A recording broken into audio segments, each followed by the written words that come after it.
Pinarangalan ng ilang bigating artista sa industriya sa katatapos ng Metro Manila Film Festival 2024. Balikan natin ang winning moments ng mga nagwagi sa sentro ng balita ni Gab Villegas. Waging-wagi ang mga pelikulang kalahok sa Metro Manila Film Festival sa katatapos lang na gabi ng parangal na idinaos sa Parañaque City. Humakot ng parangal ang pelikulang Green Bones kung saan napanalunan nito ang Best Cinematography, Best Screenplay at Best Picture. Nasungkit naman ng mga bida ng pelikula na sina Dennis Trillo at Ruro Madrid ang Best Actor at Best Supporting Actor Award, habang nasungkit naman ng child star na si Sienna Stevens ang Best Child Performer Award. Nasungkit naman ang pelikulang The Kingdom ang Second Best Picture, Best Visual Effects, Best Production Design at ang Gatpuno Antonio J. Villegas Cultural Award. Nasungkit naman ang pelikulang Isang Himala ang Fourth Best Picture, Best Musical Score at Best Original Theme Song. Nasungkit rin ng isa sa cast ng pelikula na si Kaki Teodoro ang Best Supporting Actress Award.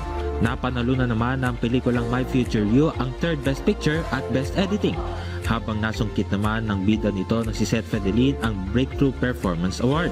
Nakamit naman ng pelikulang Topak ang Best Float at ang Fernando Poe Jr. Memorial Award. Nakamit naman ng pelikulang And the Breadwinner Is ang Gender Sensitivity Award, habang ginawaran naman ng Special Jury Citation ang komedyanteng si Vice Ganda na bida sa nasabing pelikula. Best Float ang nakamit ng pelikulang Uninvited. Nakamit naman ng pelikulang Strange Frequencies ang Best Sound Award. At wagi bilang Best Actress ang bida ng pelikulang Espantajo na si Judy Ann Santos. Mayroon namang nagtay sa ilang mga award tulad na lamang ng Uninvited at Topak para sa Best Float at Special Jury Prize para sa mga pelikulang Topak at Isang Himala. Pareho ring nakamit ng mga direktor na sina Crisanto Aquino at Michael Tuviera ang Best Director Award.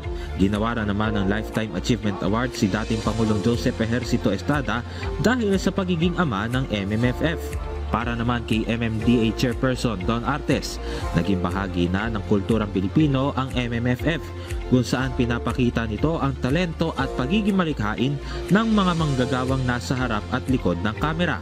Isa itong tradisyon na minamahal ng bawat pamilyang Pilipino na nagtitipon-tipon upang manood ng pelikula tuwing Pasko.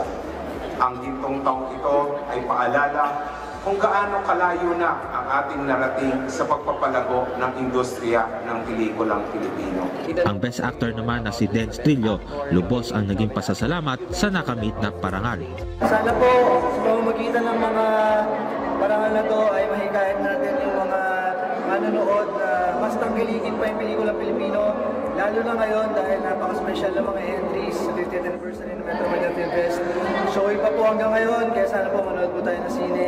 Sana kumita lahat ng mga pelikula ngayong taon na to. Gab Villegas para sa Pambansang TV sa Bagong Pilipinas.